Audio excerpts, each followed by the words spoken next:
Agar itu semua dapat dimanfaatkan untuk sumber-sumber pendapatan asli daerah seperti bangunan-bangunan yang mangkrak, kosong, terus tren-tren kali, Ya, bahkan tanah-tanah ya, milik daerah yang ya, kosong. Eee, Perlu nggak pemerintah daerah dalam hal ini menciptakan ruang-ruang, kegiatan ekonomi, ya. dari beberapa hal, menyangkut yang mulai dari stren kali, terus bangunan-bangunan kosong dan Ya, sebagainya itu? ya saya kok kurang yakin ya Bung Dani ya. Jangankan kita menciptakan spasial-spasial yang lebih detail. Mmm, Untuk menyusun RDTR saja itu berulang tahun. Artinya ini mmm, hal yang harus gitu kan, mmm, yang pokoknya. Tapi menyelesaikan pokoknya saja untuk menciptakan kawasan rencana detail tata ruang itu mhm, kinerjanya kan sangat sangat lama dan tidak selesai-selesai. Padahal mmm. ini hal yang pokok. Apalagi menciptakan ruang ekonomi ya? Apalagi konsep menciptakan ruang ekonomi, mendetilkan lahan-lahan tadi yang bicara seringkali, tanah-tanah negara, tanah-tanah TKD, Bangunan-bangunan kosong. bangun-bangunan HGB, menjadi pencatatan aset yang sedemikian terkonsepsi seperti miliknya pengelolaan PT KAI tadi. Mmm, Itu kok saya kan kurang yakin. mmm, RDTR aja yang maaf tanda kutip itu hal sesuatu yang bisa sangat mudah untuk disusun mmm. dan ini untuk kemaslahatan atau kemudahan orang dalam mengajukan satu Sebagai aspek panduan perizinan, utama panduan ya? utama. Mmm, Itu pun sampai sekarang kok tidak terselesaikan atau tidak iya, terselenggara secara baik. harusnya kan.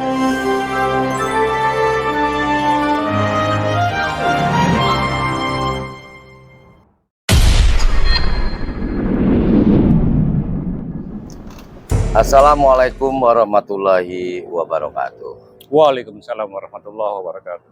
Pemirsa, kembali Anda berjumpa dengan kami dalam acara eksklusif yaitu Ngobos. Ngopi bareng Obrolan obrolan santai. santai. Ya, sebelum kita ngobrol, ngopi dulu Bung Andi ya. Boleh, boleh, boleh. Kopi UMKM lagi boleh. Minyak UMKM ini. Hmm. Karena dengan ngopi ini setidaknya memberikan support tersendiri untuk Ya, melahirkan banyak ide-ide tentunya ya. ya ada makanan kecil ya. Tambah kecil juga camilan ini, gorengan kentang ini. Oke pemirsa, pada episode-episode sebelumnya kami telah membahas beberapa hal penting, terutama dalam, Dunia pertanahan, dunia pertanahan ya, dengan segala problematika. problematikanya. Siap, siap, siap. Nah, kali ini kita akan membahas bersama Bung Andi Purnama Kamela Siap. selaku pengamat kebijakan publik, yaitu fokus kepada HGP dan HGB, hak guna pakai dan hak guna Baik, bangunan. baik, baik. Nah, oke, di Banyuwangi ini kan mungkin tidak hanya di Banyuwangi, Bung Andi ya, Ya, di seluruh Indonesia ini banyak warga-warga masyarakat atau swasta bahkan pemerintah sendiri berkiprah di dunia itu kan gitu. ya aset-asetnya cukup besar itu Bang Dani, Oke. dalam Nah, pengelolaannya. kita akan mencoba untuk mengulas ini eh, sedikit agak sederhana tentunya, namun ini kami harapkan bisa memberikan kemanfaatan. Oke, Siap, siap. Bung Andi, Siap. seperti kita tahu bahwa di berbagai daerah Indonesia, terutama di Banyuwangi ini kan banyak sekali bergulirnya yaitu HGP, hak guna Pakai pakai, dan HGB, hak guna bangunan, bangunan. ya. Nah ini kan biasanya ini pada tanah-tanah baik aset negara, aset daerah, Betul. maupun dari perusahaan-perusahaan BUMN ya, Betul, betul. seperti KAI ya, Iya, banyak sekali itu kereta aset-asetnya. kereta api Indonesia itu. Iya, di wilayah streng-streng ya, Dan streng-streng juga itu di wilayah dinas pengairan pengairan. tentunya ya.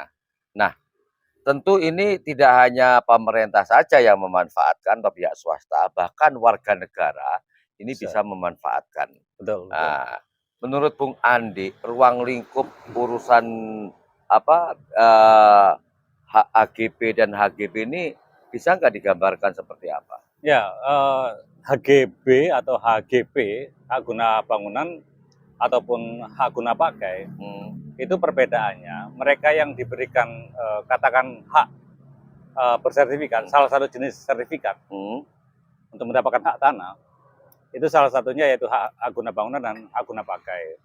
Itu meruang lingkupi untuk periode pakainya atau periode penggunaannya atau pemanfaatan dan pengelolaannya itu dibatasi oleh term-term periode atau kurun waktu ya. kurun waktu. Artinya mereka yang mendapatkan hak itu dalam mengelola atau memanfaatkan dia ada jangka waktunya, Bung Dani. Tapi kalau kita bedakan dengan hak guna pakai, itu biasanya pengguna daripada hak pakai ini dipakai oleh institusi, kemudian BUMN, kemudian kantor-kantor instansi atau OPD. Itu biasanya status-status daripada tanahnya itu menggunakan sertifikat berjenis hak pakai. Tapi kalau penggunaan dari hak guna bangunan itu kita bedakan kembali, Bung Dani. Ada hak bangunan di atas tanah yang dilekati, ada hak guna bangunan yang di atas tanah yang belum dilekati. Ibaratnya begini, yang dinamakan dilekati itu bahwa tanah itu dikuasai oleh negara, menjadi tanah negara. Jadi faktor penguasaannya oleh negara. Tapi tanah-tanah tersebut sudah dilekati. Ini karena peristiwa-peristiwa waktu sejarah masa lalu. Artinya banyak tanah-tanah, baik itu peninggalan adat, baik itu juga peninggalan tanah barat. Ini kan tanah dan bangunannya cukup banyak. Cukup banyak ya. Nah, kemudian dalam waktu katakan periode Orde Baru, itu pemerintah memberikan solusi bahwa peninggalan-peninggalan yang menjadi aset tanah negara ini yang sudah dilekati, itu dapat diberikan hak pemanfaatannya atau hak pengelolaannya juga. Akhirnya banyak masyarakat yang daerah-daerah yang dikosongkan atau yang ditinggalkan, kemudian bangunan-bangunan kolonial yang ditinggalkan, itu diberikan hak oleh pemerintah zaman dulu, zaman Orde Baru. Akhirnya ditempati oleh orang-orang yang dapat dikatakan pemohon. Nah, namun aset-aset ini sayangnya banyak yang tidak tercatat, banyak yang tidak didokumentasi. Akhirnya banyak yang lepas juga. Mereka-mereka yang dikatakan peninggalan menjadi aset negara, akhirnya banyak yang dialihfungsikan menjadi hak milik. Padahal sesungguhnya mereka-mereka ini bukan pemiliknya. Namun karena penyelenggaraan dari waktu ke waktu itu memang, kalau sekarang mungkin sudah mulai ketat ya. Kalau dahulu itu permainan tanda kutip oknum-oknum itu sangat banyak, membalik dari sertifikat HGB menjadi hak milik. Namun juga bisa ini kan juga, Bunda nih, bukan dalam arti HGB itu tanah-tanah milik tanah negara statusnya atau yang dikuasai negara. Tetapi HGB ini juga bisa menjadi permohonan penurunan hak. Katakan orang mau membangun perumahan, Bung Dani. Misalkan Bung Dani mau bangun perumahan. Itu yang tanahnya tadi bersertifikat hak milik, tapi ketika itu akan dijadikan perumahan, statusnya diturunkan. Supaya tidak menjadi klaim terhadap ahli warisnya. Karena ini sudah mau diperjualbelikan kan. Tapi kalau seandainya masih SHM, itu satu saat ahli warisnya nuntut, misalkan Bunda nih. Ahli warisnya ini kan masih keturunannya, kenapa masih namanya buyutnya atau namanya Bung Dani, suatu saat itu akan menuntut gitu. Tapi kalau diturunkan hak statusnya menjadi HGB, kemudian dibangun suatu perumahan, kemudian nanti ketika si pembeli itu dapat meningkatkan menjadi SHM, itu baru yang benar, Bung Dani. Tapi yang dipermainkan ini bukan tanah yang tadi dimanfaatkan salah satunya untuk perumahan, tapi ini benar-benar tanah negara yang menjadi aset negara yang dipermainkan. Tiba-tiba berubah menjadi hak milik pribadi. Betul. Tiba-tiba dimainkan oleh beberapa oknum, layer to layernya, sampai kepada penyelenggara pertanahan. Tiba-tiba yang statusnya tanah negara yang tidak dilekati alas hak apapun oleh pemanfaat tanah dan bangunan, tiba-tiba menjadi milik pribadi yang secara sertifikat mendapatkan jenjang jenis sertifikat tertinggi merupakan SHM tadi. Artinya penguasa berwenang merubah apapun saat itu ya? Iya, waktu tempo yang periode-periode lalu kan banyak permainan seperti itu, Bung. Oke, Bung Andi, tadi disebutkan bahwa karena peristiwa sejarah di masa lalu, banyak bangunan-bangunan, bahkan sebuah area-area kosong ditinggalkan begitu saja. betul, betul, Kemudian didirikan sebuah bangunan yang betul, pemanfaatannya kan gitu kan betul, di apa dikelola dan dikuasai oleh pemerintah dengan dilekati kan iya, begitu, betul, dilekati seolah-olah bahwa ini milik aset negara atau betul, aset daerah. betul, Nah, persoalannya begini Bung Andi, akibat peristiwa sejarah masa lalu itu, ketika ditinggalkan, ternyata mereka membawa sebuah surat-surat penting, hak milik, iya, ya, baik itu berupa petok ataupun yang lainnya. iya, tanda bukti kepemilikannya, Tanda tanda bukti kepemilikannya. iya, Namun ketika hendak menggugat ternyata itu terlanjur SEM kan, di SM-kan oleh pihak pemerintah. iya, Bahkan yang lebih ironis kadang-kadang dari pihak pemerintah sebagai aset daerah kemudian dirubah menjadi atau dialihkan pada pihak lain menjadi SHM iya, pribadi. iya, iya, Nah, dalam kasus ini, jikalau ada warga yang ternyata saat meninggalkan keturunannya itu iya, masih ada berkas-berkas penting iya, seperti petok atau yang lainnya itu, terus bagaimana cara bisa menggugat bahwa itu memang hak milik dari keturunannya, iya, dari keluarga tersebut? iya. Ada yang masih bukti-bukti itu terpelihara, ada yang tanda kutip hilang, dihilangkan atau dibumi hanguskan yang istilah saya kemarin tadi. Hmm. Jadi tanah-tanah yang ada di daerah perkotaan itu sebetulnya sudah dilekati kepemilikannya. Hmm. Namun karena pemiliknya itu entah peristiwa sejarah tadi, kemudian ditinggalkan begitu saja, kemudian ada juga yang peristiwa kemerdekaan ditinggalkan oleh tanah bekas tanah barat atau bangsa kolonial Hmm. yang sudah memiliki tanah-tanah itu Hmm.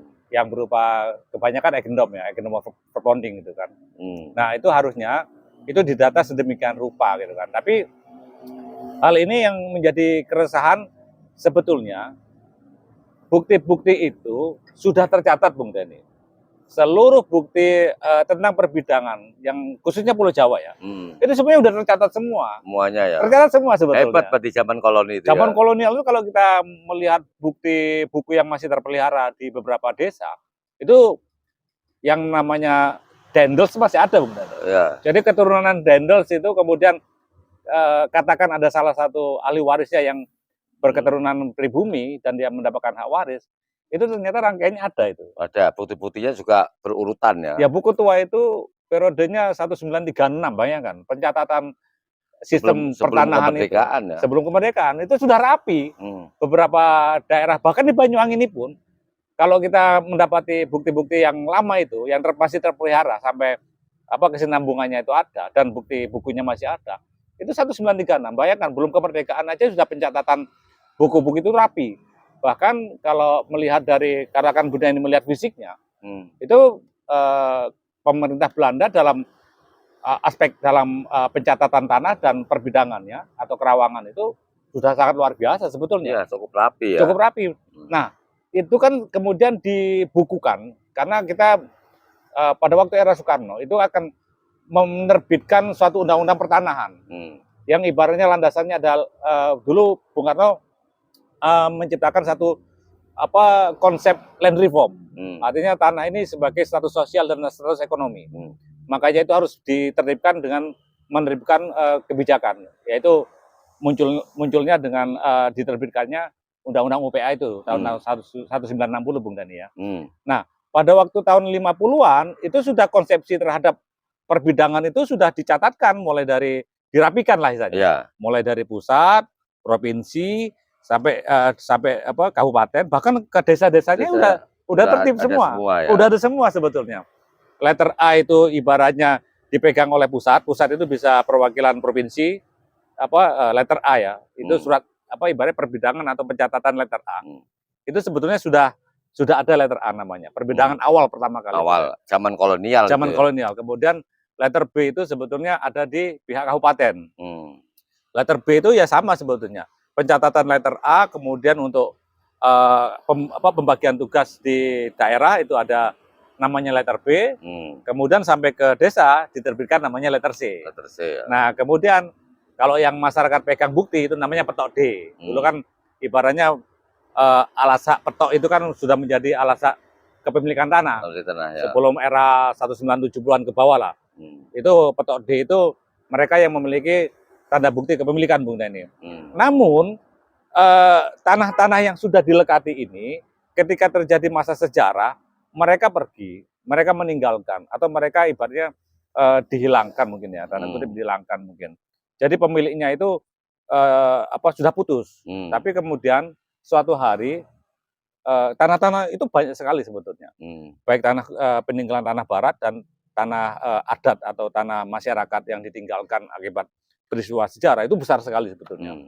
Dan itu alas haknya sebetulnya kalau pihak penyelenggara pertanahan, kalau kita mau melandasi itu, kita mengetahui ada letter B, ada letter C, ada letter A, sebetulnya, maaf ya, tanda kutip, pemerintah ini tahu sebetulnya. Iya, tahu. Milik siapa itu sebenarnya tahu. Iya, gitu karena kan? mereka punya data semua ya. Iya, artinya perbidangan itu ketika dasaran sudah diterbitkan pada waktu dulu, itu semuanya sudah terbagi-bagi. Dokumen-dokumen itu sudah terbagi semua. Sebetulnya milik A ini bidang besarnya milik siapa, dia tahu. Tetapi karena ini kemudian kita tahulah SDM pada waktu itu sangat mudah untuk diintervensi, kemudian ditakuti, kemudian pemahaman tentang keilmuan, tentang sesuatu, katakan ruang lingkup keilmuan terhadap pertanahan itu juga masih minim. Kemudian faktor SDM yang ada di desa itu sudah diintervensi oleh penguasa ya, apalagi tanda kutip pada waktu peristiwa sejarah itu di desa-desa itu sampai terjadi yaitu tadi penguasa-penguasa yang sangat kuat ya. Ya. Kan? Berwenang masalahnya, sangat berwenang segala-galanya ibaratnya. Nah, bengkoknya sejarah ini sudah terlanjur dibukukan menjadi sertifikat masalahnya. Ya. Gitu kan? Jadi ketika seharusnya pemerintah ini tahu ini bukan alas hak tanah Anda, tapi karena ada sesuatu permainan-permainan itu tadi. Mafia wani piro ya. Wani berani berapa dalam mengubah status ini, padahal sebenarnya pemerintah itu harusnya berpijak pada data yang sudah ada itu, Bung Dani. Ya. Ini bidang data awal. Data dasar tadi sebetulnya. Ini bidang A, kenapa Anda yang mengusulkan, Anda mendaftarkan, Anda yang menguasai. Sebetulnya kalau mereka itu mendaftar, harusnya ditolak. Harusnya ditolak. Tapi kemudian akhirnya apa? Karena permainan munculnya bisa diubah sampai SHM, akhirnya SHM ini berkepanjangan menjadi data yang salah terus-menerus. Padahal hak warisnya suatu saat akan tahu. Akan gugat kan. Nah, landasan-landasan ini biasanya masyarakat begini, Bung Dani. Ada karakter daripada permainan itu, satu bidang luasan katakan 1 hektar. Yang sebagian bidang dikuasai katakan tanah kas desa misalkan ya. Namun di situ tanah kas desa itu ada pemiliknya gitu kan. Tapi anehnya bidang-bidangnya lain kok berhasil disertifikatkan hak milik. Nah, ini kan suatu tanda keanehan-keanehan. Ada kita dapat menganalisa daripada perubahan-perubahan tadi, Bung. Sebenarnya kalau mengacu kepada data-data dasar tadi yang punya hak itu kan bisa melakukan gugatan ya. Pasti. Harusnya kan dalam hal ini seringkali kan pihak penerbit sertifikat atau SHM itu kan kerap kali kalau nggak terima suruh maju lewat pengadilan kan. Istilahnya ngelesnya di sana. Gitu. Padahal yang mengesahkan bahasa mereka kan Badan gitu. Pertanahan. Oke, Bung Andi, itu sifatnya kasuistis ya. Iya. Sekarang pemanfaatannya, karena kita betul. bicara hak guna bangunan, hak guna pakai ya. Yang bisa menghasilkan untuk daerah jikalau dioptimalkan HGB itu hak guna bangunan itu. Kira-kira mencakup apa saja itu? Betul. Kalau kita berkaca pada tanah-tanah strength-nya PJKA ya, itu kan mereka sudah sangat detail memetakan dalam hal mereka mendapatkan pemanfaatan atau pengelolaan menjadi bangunan-bangunan, bahkan dibangun permanen pun nggak apa-apa. Nggak apa-apa ya? Nggak apa-apa kan, tapi kan pencatatan itu kan sudah jelas, sudah terdaftar, sudah terinventarisasi secara baik. Bahkan dengan mendapatkan katakan hak pakai tadi, itu PJK mendapatkan besar daripada keuntungan-keuntungan dengan menyewakan lahan tadi. Nah, tetapi ini tidak terkait dengan pemerintah daerah. Seharusnya pemerintah daerah meniru pola-pola pemanfaatan dan pengelolaan lahan-lahan yang strength tadi. Dari PT KAI ya. Seperti PT KAI. Mereka PT KAI sudah sangat paham bidang ini dikuasai si A, bidang ini dimanfaatkan oleh si B. Detail itu kan. Sehingga katakan retribusi yang diambil itu sangat jelas. Ya. Nah, Dan itu cukup besar loh, Pak, wah, masukan-masukan itu. cukup besar sekali, Bung Dani. Eh. Bahkan ibaratnya itu menjadi income yang rutin. Rutin ya. Per tahunnya kan ada retribusi resmi. Ya. Ya, artinya kalau kita bicara pemanfaatan lahan untuk hak pakai, maksud hak pakai ini bukan diberikan sertifikat hak pakai, Bung Dani. Nah, tapi dalam pengelolaan dan pemanfaatannya untuk boleh memakainya. dipakai. Tapi dengan mekanisme bukan diterbitkan salah satu surat jenis hak, tapi memang memakai memanfaatkan. Oke, Bung Andi. Kalau swasta maksudnya rakyat ya dengan menggunakan tadi tanah-tanah sepanjang jalur PT KAI ya, kereta miliknya perusahaan itu ya. Itu kan bisa diperpanjang walaupun dibangun permanen. Selama belum dibutuhkan oleh PT KAI. Ya. Nah, PT KAI dalam hal ini sebagai perusahaan kan pendapatannya kan pasti ya, setiap tahunnya. Setiap tahun pasti. Nah, sementara berbalik dengan pemerintah daerah, ini banyak bangunan-bangunan, bangunan-bangunan lama, bangunan baru, ini mangkrak tidak berpenghuni sampai rusak.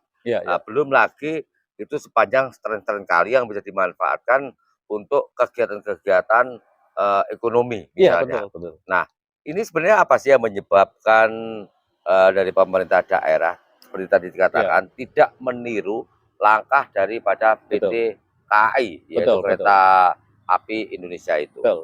Apa kira-kira yang penyebab awal itu? Kalau PT KAI itu ibaratnya untuk mendaftarkan atau membuat satu pola perbidangan di mana tanah haknya milik PT KAI itu sudah sangat clear. Digitasi terhadap batas-batasnya, kemudian spasialnya, kemudian level-level dari perbidangan itu semuanya sangat clear, Bung Dani. Artinya konsepsi itu digunakan PT KAI untuk mengelola. Jadi ibaratnya kalau sesuatu hal dalam meningkatkan satu sistem pendapatan itu kan langkah awalnya adalah membuat atau penguatan sistem dan informasinya. Jadi kalau seandainya PT KAI dapat memanfaatkan dan mendapatkan kontribusi cukup besar terhadap pemanfaatan bidang tersebut, sebenarnya kenapa tidak di pemerintah daerah? Artinya konsep daripada perencanaan, konsep daripada digitasi perbidangan itu belum ada misalnya. Harusnya itu kan bisa menjadi poin-poin untuk peningkatan pendapatan asli daerah mestinya. Iya, karena konsepsi daripada pembangunan itu bisa dikatakan lemah terhadap konseptual dan perencanaan.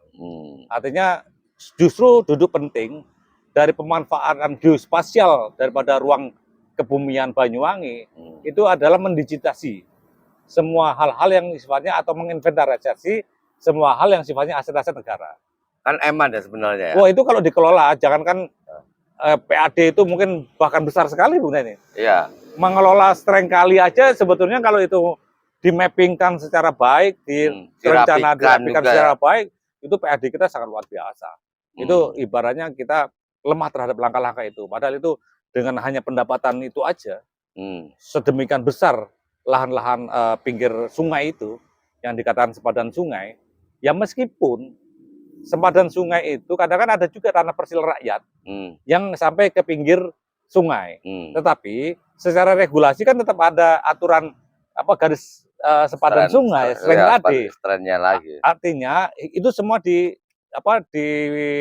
dicatatkan atau dibuat perencanaan yang matang. Kemudian pemanfaatannya dikelola untuk katakan mendapatkan PAD, Bung Dani. Oke. Dan sangat besar itu. Oke, Bung Andi. Pertanyaan terakhir ini. Ya. Agar itu semua dapat dimanfaatkan untuk sumber-sumber pendapatan asli daerah seperti bangunan-bangunan yang mangkrak, kosong, terus tren-tren kali, bahkan tanah-tanah milik daerah yang kosong. Perlu nggak pemerintah daerah dalam hal ini menciptakan ruang-ruang kegiatan ekonomi dari beberapa hal menyangkut yang mulai dari stren kali, terus bangunan-bangunan kosong dan sebagainya itu? Ya saya kok kurang yakin ya, Bung Dani ya. Jangankan kita menciptakan spasial yang lebih detail.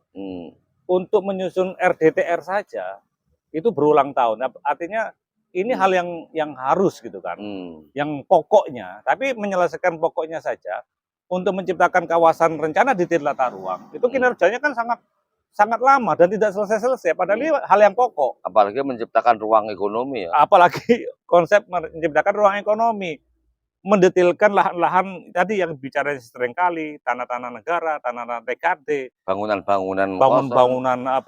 HGB, menjadi pencatatan aset yang sedemikian terkonsepsi seperti miliknya pengelolaan PT KAI tadi. Itu kok saya kan kurang yakin. RDTR aja yang maaf tanda kutip itu hal sesuatu yang bisa sangat mudah untuk disusun, dan ini untuk kemaslahatan atau kemudahan orang dalam mengajukan satu sebagai panduan utama. Itu pun sampai sekarang kok tidak terselesaikan atau tidak terselenggara secara baik. Artinya nggak ada niatan memang untuk itu. Ya, niatan itu antara lain kan harus diciptakan oleh teman-teman juga di legislatif gitu kan, dan eksekutif.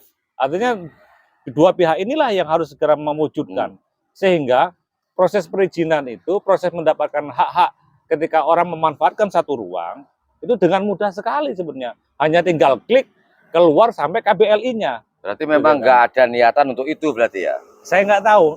Niatan ini kan ibaratnya juga kembali lagi unsur pemahaman, unsur daripada kemampuan leadership, unsur kemampuan daripada SDM. Ini kan banyak hal yang harus dibenahi. Tapi kenapa kita tidak mencontoh seperti PT KAI terhadap aset-aset yang sangat luar biasa ini? Gitu pemanfaatannya sangat-sangat menghasilkan. Sangat menghasilkan, padahal itu cuma satu alur saja. Satu jalur pendek lagi. Satu jalur kereta api aja itu dimanfaatkan. Kita ini seluruh Kabupaten Banyuwangi. Luas sekali gitu. Iya. Kan itu kan bisa dikelola menjadi PAD sangat luar biasa. Mudah-mudahan ya pemerintah daerah tergerak hatinya dengan bahasan kita saat ini. Oke pemirsa, itu tadi seputar problematika pertanahan yang kebetulan kami dalam episode ini membahas secara khusus, yaitu seputar HGB, hak guna pakai, dan HGB, hak guna bangunan. Mudah-mudahan ini akan memberikan kemanfaatan dan menjadi referensi agar melangkah lebih maju. Seperti tadi disebutkan, Pemda seharusnya bisa meniru atau mengikuti jejak dari PT KAI, yaitu Kereta Api Indonesia, yang memanfaatkan jalan ruang cuman segitu bisa menghasilkan luar biasa. Itu ruang di sepanjang rel kereta api. Oke. Salam budaya berbasis kearifan lokal. Wassalamualaikum warahmatullahi wabarakatuh. Waalaikumsalam warahmatullahi wabarakatuh. Oke, Bu Hati, ngopi lagi sekarang ini.